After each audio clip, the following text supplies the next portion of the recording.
Hi, welcome. Today we will talk about Howard Stern. Yes, it's true, the radio personality plays chess and he plays quite well. So I will use some material that I found on his last coach. I don't know if he's still being coached by Dan Eisman. And a little bit about who is Howard Stern. If you don't know Howard Stern, it's normal, but it's normal because I'm not sure if he is still doing radio, but he is 69 years old and he in all of his career, he has been always very controversial. So we will use the material that I found on the internet by Dan Eisman. So a few years ago, Howard Stern has been searching on the internet for a chess coach. And he called Dan Eisman to ask if he knew any good chess coach. And of course, he offered himself, well, this is our turn too, so of course I want to train him. And he started training with Howard Stern. And he has done a few games with success. On those days, Internet Chess Club was the most popular website, and he has played several games on the platform, and we will analyze one of these games. Well, about Dan Eisman, this is Dan Eisman. He has a YouTube channel too. It's a shame he isn't publishing nothing for about, I think, 4 years, but he has a lot of content on YouTube, so it's a very interesting channel to know too. So he has more than 300 videos, so it's a very good content. A little bit more about where have I found the game. Well, this is Dan Eisman blog, and I found on the United Chess Federation. So here they have an article about the training of Dan Eisman and Howard Stern. So this is to prove that this game has happened, even though has been played on the internet. And they have put it several games. One where Howard Stern plays with black against the Scotch gambits, the other with black against playing the Budapest, and this one will be the Budapest too. So Howard Stern has a very interesting and dynamic style. So I think this game is the more interesting game to evaluate because the game has more moves, and we can evaluate better the tactical play and the positional play of Howard Stern. I'm certain that he hasn't paid nobody to clean his image and this kind of stuff. I'm certain that he is this level. And a little more about Howard Stern. Well, this guy is, as I told, a radio personality, and he has been known by his show.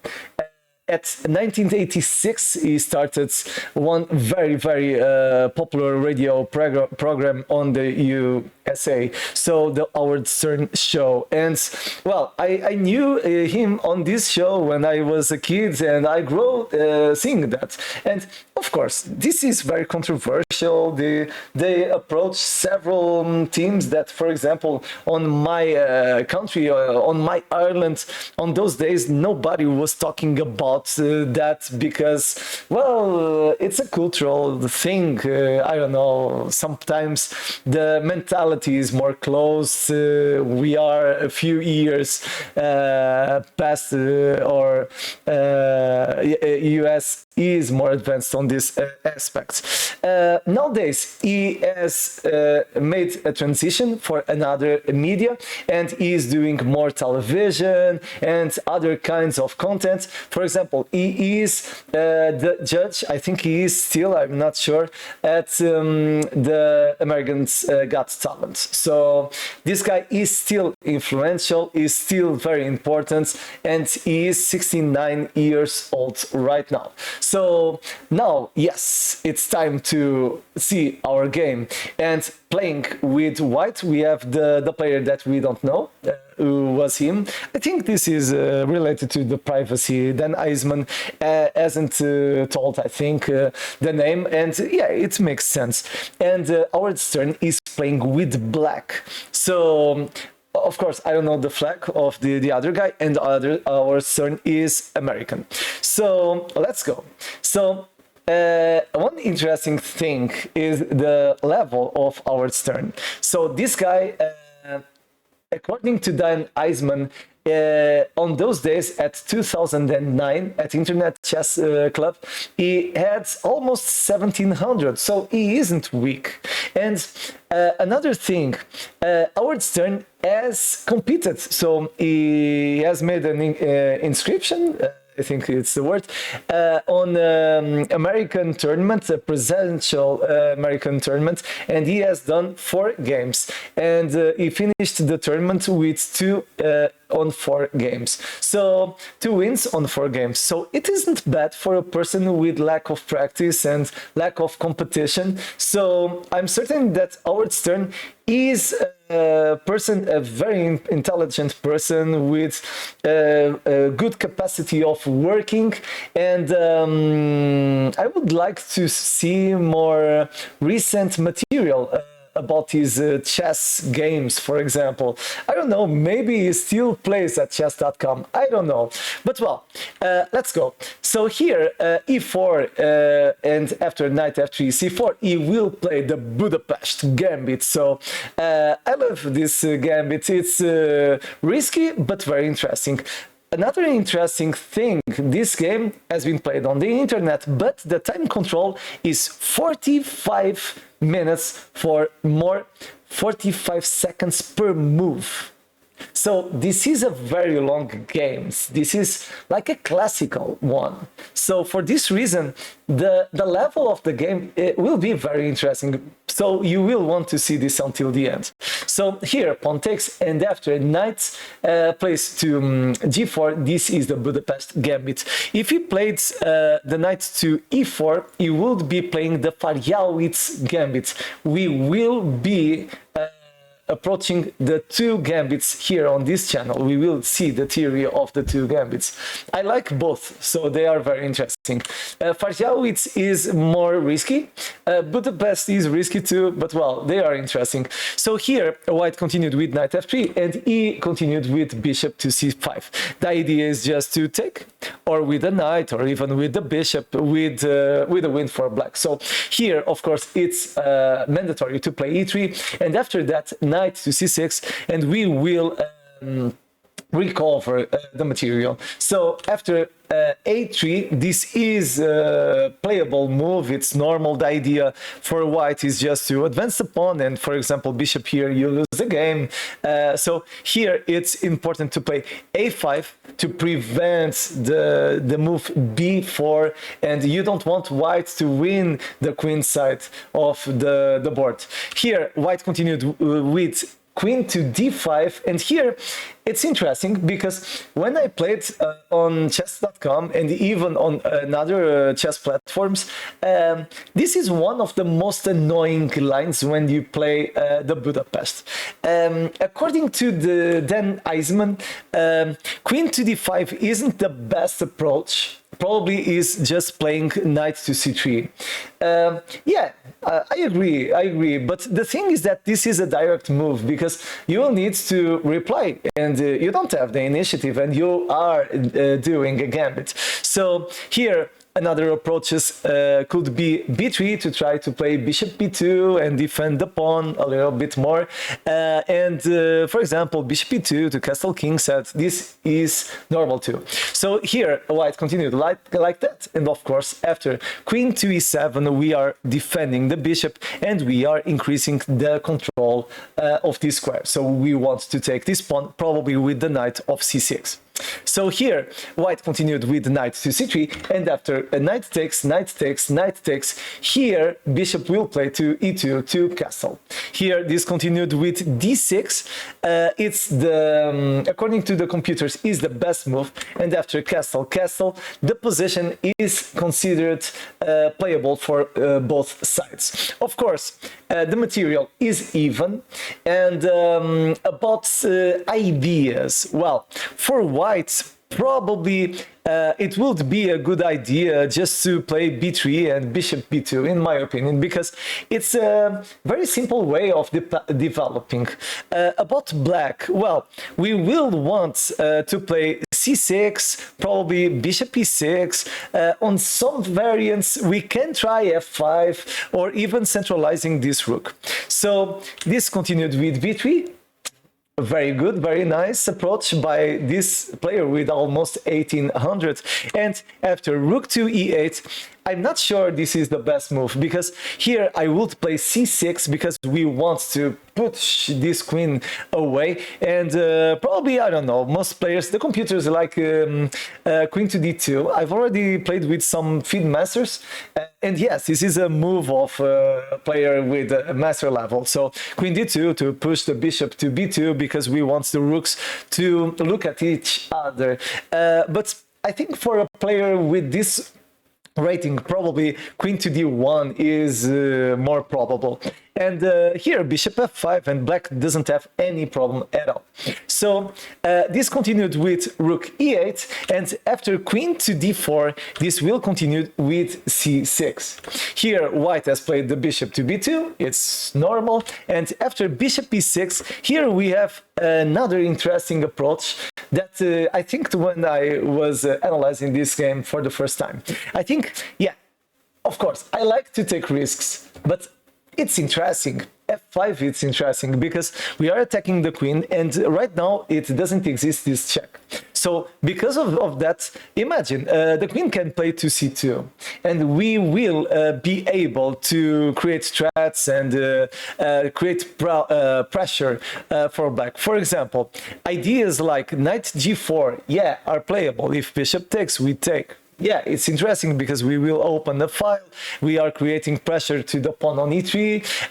You have another approaches too. You can play bishop to d7 to continue developing. So you have lots of possibilities here.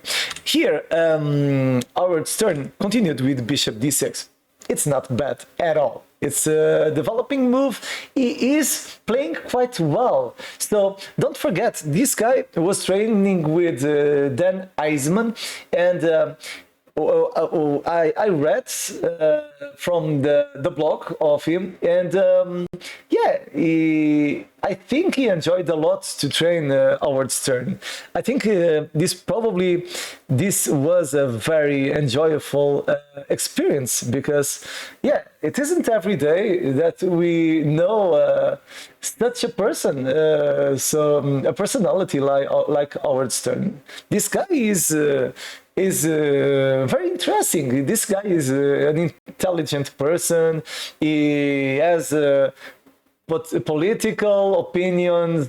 He is on different areas, several different areas. So continuing here, white continued with queen to f4, and the thing that I'm seeing is that the white player doesn't have any plan, because yeah, I don't understand what is the plan of playing the queen to f4. It's weird. I don't know. But well, before we continuing, we need to talk. Why don't you like me? I'm a great person and I need your help. We are creating content every day. So if you want to see more content about chess every day, I just need this. Subscribe, please. You have an icon over there too. So with your help, the channel will be continue growing. The algorithm will love us, and we will be happy creating chess content every day. So if you're enjoying, push the like button, and let's go. Let's continue with our video. And okay, about the position, I was saying, well, queen to f4, it's weird because this looks like the white player doesn't have strategy. He's waiting to see what our turn wants to play. And, well, this continued with rook to d8. And are you seeing? About the developing, everything is well. About the central moves of the rooks, yeah, perfect. A rook on e8, the other on d8. Perfect. And about the central control, he is pushing all these pieces to the center. And then naturally will happen tactical moves, and this game will be favorable for black. So one of the most important things, if you are a lower rating player, is just to not blunder anything. Play normal strategic moves, push your pieces to the center, then so knights and bishops, then rooks to the center, control the center, then try to figure out what is your opponent trying to do, and with normality, with naturally, sorry, you will be on the best position and you will win the game. So chess is easy. We complicate what is easy. So here, our turn continued with knight to g6. What is the idea? Simple. He wants to push the queen to another square, and he improved the position of his knight. So after queen to g3, he will continue with bishop f5. And I enjoy a lot this move, and in a few moves, our son will do a very interesting move. Before showing, I will need you to pause the video. So here white continued with bishop, and after bishop takes, rook takes, everything is normal. This position is completely equal. And one interesting thing is that our turn knows how to play positional games, even though he has done a gambit. This is very important. So here he continued with knight e5 to try to win something. He's attacking the rook, and even though the game is calm, he's always trying to win the initiative. This is important because if you don't threat anything, if you don't attack, you will be attacked. You need to be worried with that because you don't want to be attacked all the game. You need to create problems to your opponent. So here white continued with rook, and after this move, of course, rook d7. What is the idea? Well, this pawn is a problem because it isn't being defended by other pawns. So because of that, he needs to protect very well this pawn, or else he will lose this piece. And the thing is that here, white will do this move, knight to e4, a4, sorry. And after queen, so f6 ends b4, here you need to put your video on pause because, well, it looks like our turn has made a terrible mistake. Look at this position. What would you play? It's interesting because, well, the bishop is attacking the pawn on a5. And if you try to advance this pawn, this is playable, but after knight takes c5, if I take with the pawn, bishop will take, and if I take this, well, rook takes on d7, rook takes again, and knight takes again. And this isn't very simple because exists queen c7. I think it's complicated to play this position for black. Of course, it's playable, but yeah, I think it isn't the best strategical approach. But our turn will do this move, b5. What do you think about that? Because in my opinion, probably I wouldn't play this move, but it's genius. Because, for example, if here white plays bishop takes pawn, we just take the knight. And if bishop takes, we take with the queen. And the thing is that the material is even, and even if the pawn takes the pawn, we will take this pawn, the pawn structure will be completely broken, and black will win material, because right now we will win one pawn. So alternatives, well, here white has taken, but this will we will see next. But another alternative, imagine if c takes b. Here again we can take, and if knight takes, for example, if bishop takes, it's the same, but if knight takes, we will be better because pawn takes, rook takes, here rook takes again, and imagine again, if rook takes, queen takes, bishop takes, this is lost. Check, bishop, and mate. So our turn thinked about this all. And white has continued after b5. White has continued with this. Knight takes on c. And our turn will continue the best way, of course. Here, pawn takes, pawn takes, pawn takes, bishop takes, rook takes, takes, takes, takes. And the thing is that this position is easier to play for black, because now we have a very interesting move. Queen to d6. So this guy, I don't know if he has been lucked.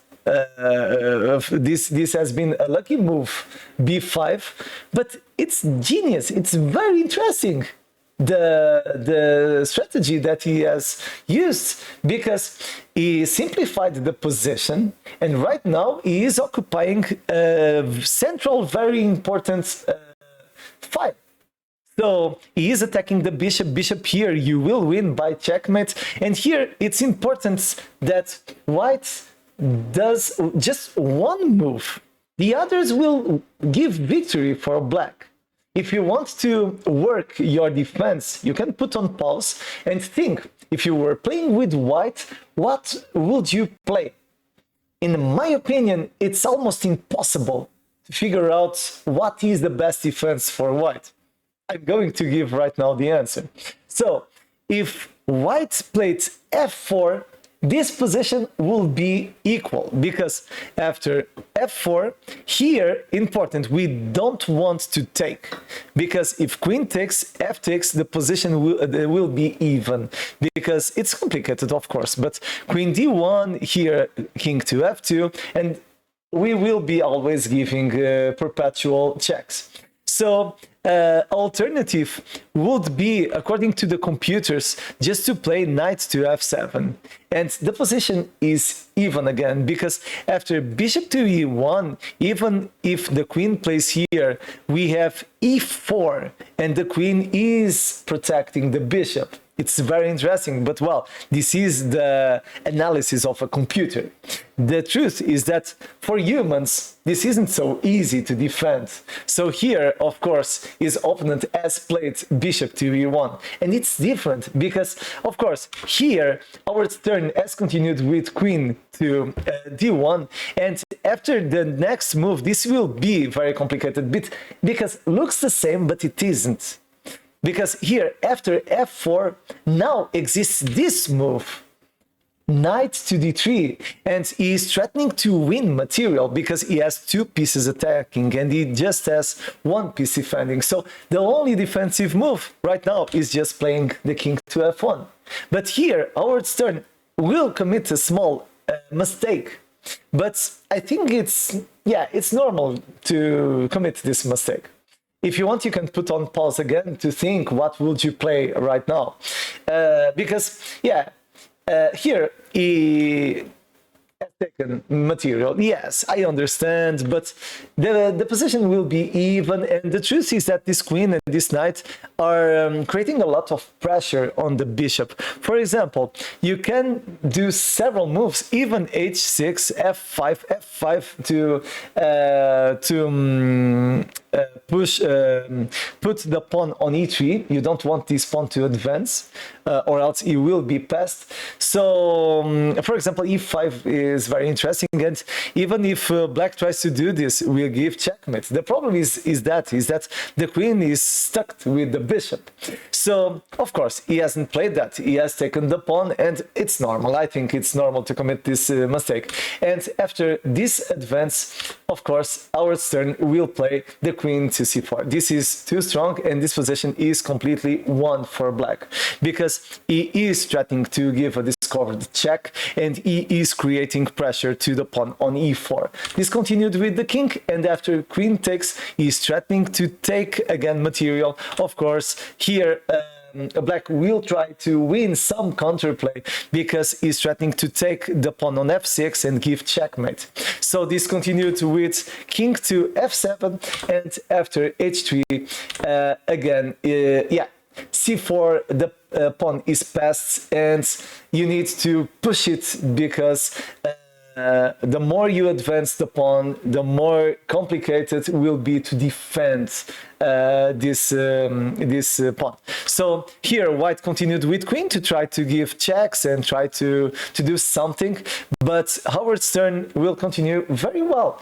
He will give a check, and after king plays to h2, he can exchange material and the position will be completely won. So queen takes f4 and the rest is history. So I'm going to show without further analysis because this is completely won. And here about his endgame technique, I think it's very interesting to see the level of our Stern because he has won with very simple moves and normal moves. So I think Howard Stern has a lot of potential as a chess player. Now we need to evaluate. What do you think was his precision? Yes, because we want to compare with Stockfish and see what was the precision of Howard Stern. Is he good? Well, let's see. Well, about the precision, it's very interesting to evaluate this guy. And for me, since we started analyzing celebrities, this guy is the best chess player that we analyzed, because about his precision, okay, 91.3.